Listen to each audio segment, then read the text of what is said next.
Okay, let's run through this once, shall we? This is my carburetor. There are many like it, but this is mine. This one is off of tag, reads E3TE. This tag reads E3TE. 83TE is a truck. 83 truck.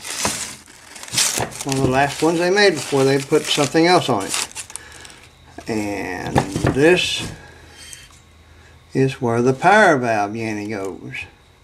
The power valves under here, they blow. If you ever backfired this thing, the power valve usually blows the diaphragm in it, and then they leak fuel all up in here, and then it runs through the carburetor and it floods.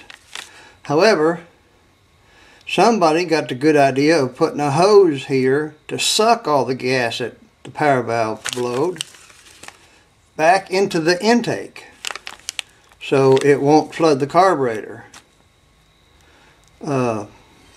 That's just a band-aid. You need to fix the power valve. But they did this to keep you from breaking, bending, blowing the heart. Here are the idle screws. I mean the air fuel mixture screws. Let me get my thingy. And here is a resident of the Dirt Dauber clan.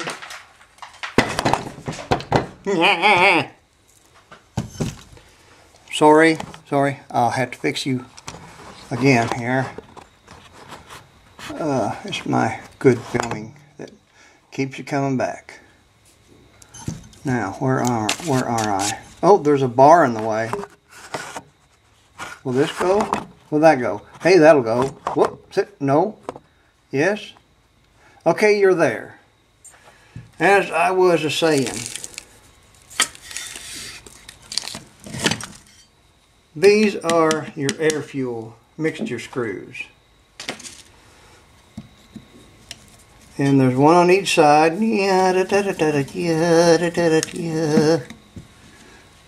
One on either side. And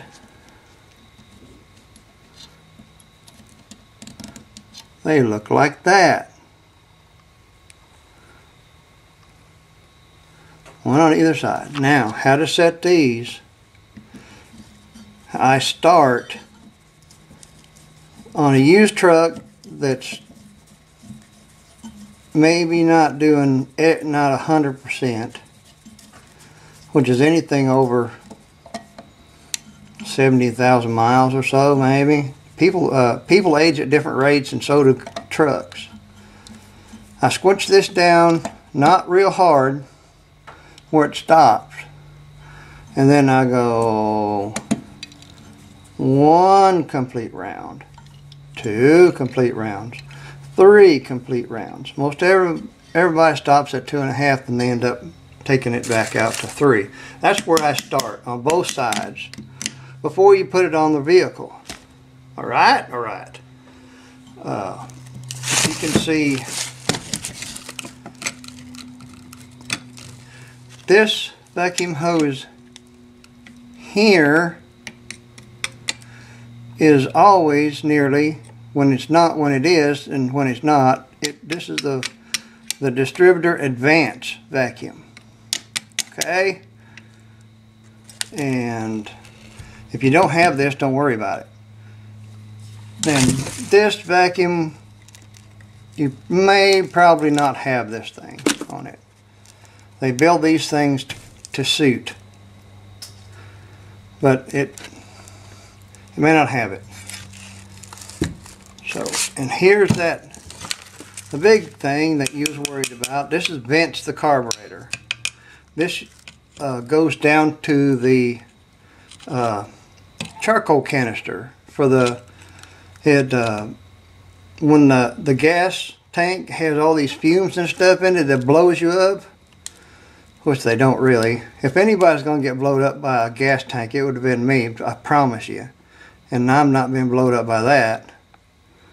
Other stuff, yeah. But this goes to the canister down there under the right front fender, down low by the frame, if it's got one.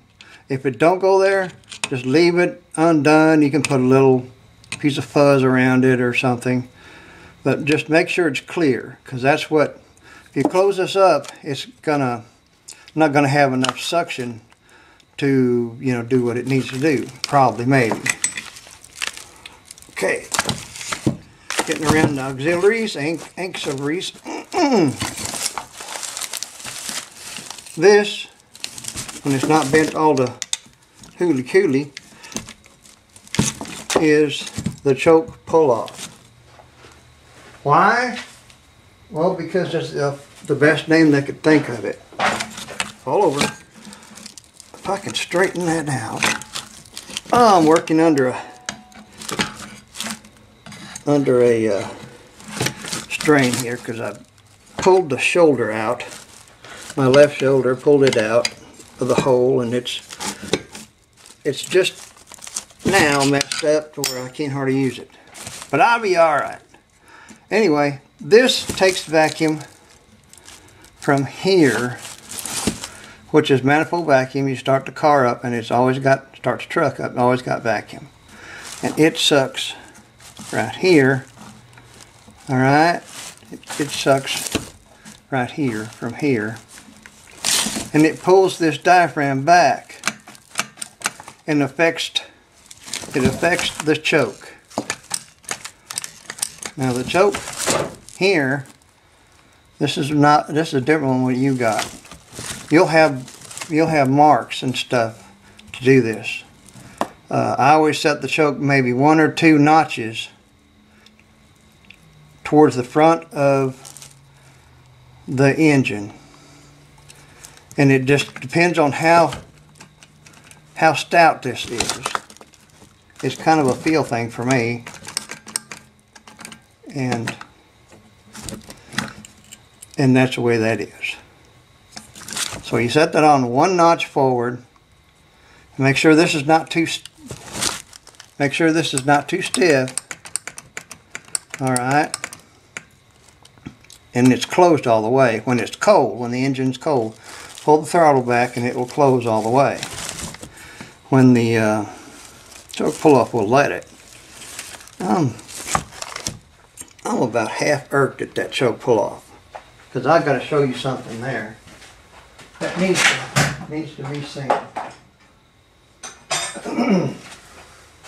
So let me see if I can straighten it.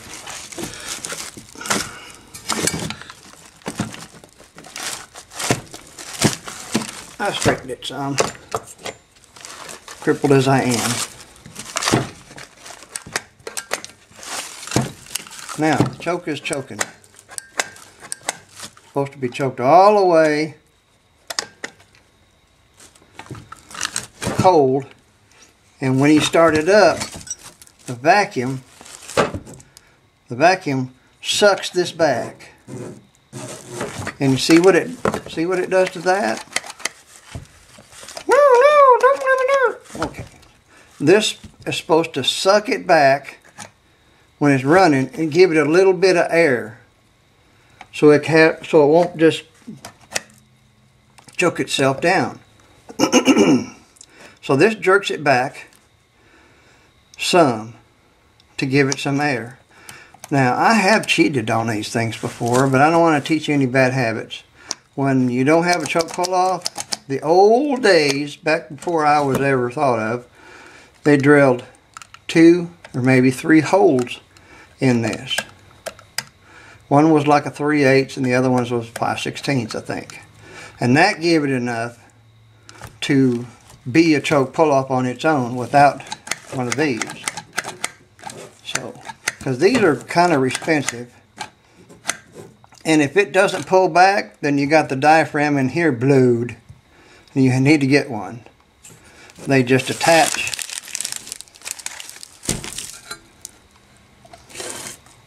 right here 2 little bitty screws, usually 1/4 inch.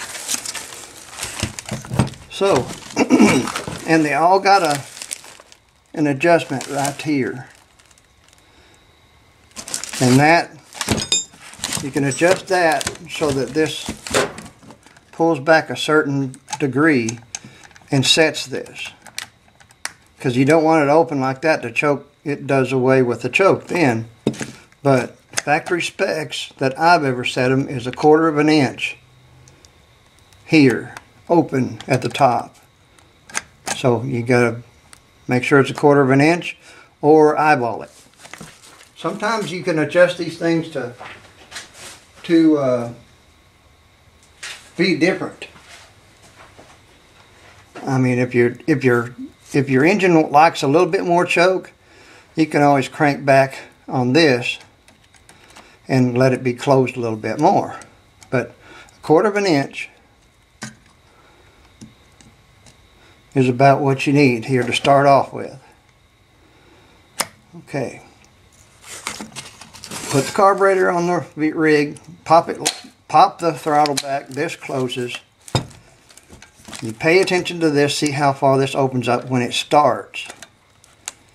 Now, under here, in the most unlikely place, is your fast idle. When the choke is on, this fast, excuse me, this fast idle acts on the throttle cable, on the throttle shaft itself. See? See? See? Can you see it? And it's supposed to, at a good fast idle, I would say around, I don't know, 1200 RPM, something like that. Depending on the, you know, we're working on old vehicles, so 1800 might be too much. You might just have it idle about 1600 or whatever you can stand. Usually they roar pretty good. And then as the choke warms up, you can tap the gas and it'll come off of that little pea whistle thing there, and it'll idle back down. Man, you missed all that. Okay, this is up on that step, set at 1600 to 1800, a good fast idle until it warms up. Now when the choke warms up, it jerks open. But this big bimetal spring straightens out or pushes or pulls, depending on which one it is. And the choke comes off, but then you blip the throttle, and this little cam goes away. This little cam goes away, and this drops down, and it doesn't fast idle it anymore. It just drops down and lets the idle on the normal carburetor. Well, this is not a normal carburetor, but usually right here is the carburetor idle screw, and that's when you set your carburetor idle. I would probably set it on on that old truck. If it's automatic, I set it about 800, and make sure, and then I'd warm it up, set it on 800, make sure the choke is open all the way, and blip the throttle a little bit, let it idle back down, and put it in gear. And it should still idle pretty good, even in gear, and should be able to take off and drive. But you set the idle here, the base idle, at about 800. And you should be able to take off. If it needs more, give it a little bit more. You don't want it to die whenever you take off, because some cars and trucks want more. Some you can idle it down to just whispering and put it in gear, and it'll be all right. But that's where you get your base idle after she's warmed up. It may take 5 minutes to warm up, or it may just take 2 minutes to warm up. But if this rascal's open, it should be acting upon the base idle and the idle screw. So there you go. Let's review. Okay, it's a cold engine that's been sitting out from under the shed, and the dog has done wet all the wheels and tires and stuff, and it's cold. So you pump it a few times, not too many, and that sets the choke closed. That's the starting position. Once it starts, this choke pull off sucks back into about 1/4 inch hole gap at the very top, 1/4 inch. At that same time, you got this little doohickey. It's on this little cam here, and it's supplying the fast idle because it needs to. It needs to help warm the carburetor up, help warm the engine up. And when the choke is open all the way, now this sets at about 1600 to 1800. It's pretty good. You can set it as fast as you want to. I don't care. And then when it's all warmed up, you blip the starter, you blip the gas feed, and this drops back down, and it doesn't touch the fast idle screw. Then the throttle shaft drops down on the regular idle, the base idle, and that should be set accordingly so that it'll take off without spitting and sputtering and backfiring. And when it backfires, it blows this more times than not, and then it'll go to flooding and fleeting and sliding and blow smoke and stuff like that. Then you take the carburetor off, take these 4 screws out, and there's a power valve under there. You throw that away and you put one up there off of a Holley carburetor. I learned to get one off of Holley 4-barrel and cram in there. 335 I think the number is. And you can put that in there and it'll live a little bit longer. But if you got one of these dashboard things, it can be blowed and you won't know it. Which I don't like these things, because wherever this extra gas is going to, it's more gas to one place than the rest of them. It's not balanced out. They just did this to stop warranties and stuff, I would reckon. This is a pretty late model carburetor, so it's got some stuff that you don't even worry about. And this vent needs to stay open, whether you take it all the way down to the canister, to the gas fume circulation thing, or you just leave it open. And you can put a cap on it or something, as long as it can still suck air. Or you can put a bottle, a baby nipple bottle over it, and cut an X in the baby nipple, slide it over there, and you can have yourself a little nipple on your carburetor. That works good on your differentials too. I did that on my Jeeps. When I was going underwater, you can put a baby bottle nipple over it and just cut that X in the end of it, and it won't suck air. It won't suck the water in, but it can still purge the air and the pressure out of it. And lots cheaper than getting a vent from the Ford place and cramming it on there. They last just as long. So, have any more trouble or problems? Now there's an adjustment right down here, but I'd probably leave it alone unless the carburetor's completely junk. This adjusts the height of the fast idle cam. So they're usually all perfect, or at least close to perfect. So I don't mess with them unless I got a problem. And you've seen how the choke was wound. Seen how the choke was wound. This one here's got the break off bolts. You can't even get into this one without a drill or cutting torch or a bomb. And you set your choke to where it's, you know, where it'll close. You know, fairly stout, but not enough stout to bloody your finger if you get it caught in there. Which I always do 1 degree rich. And yours will have notches here on this. And the cap itself will have a notch.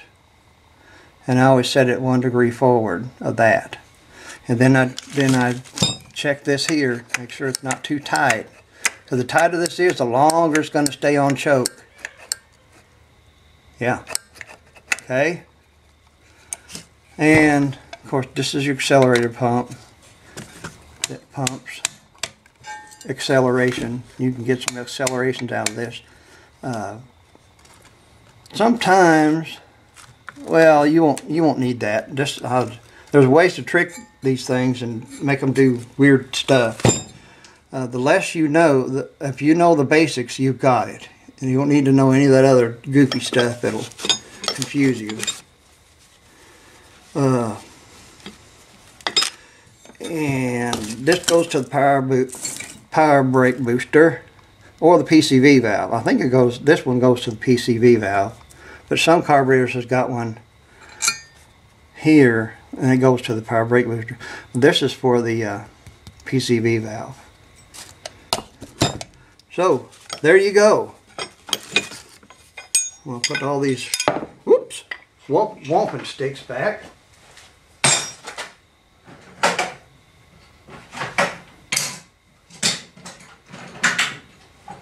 Do that right. And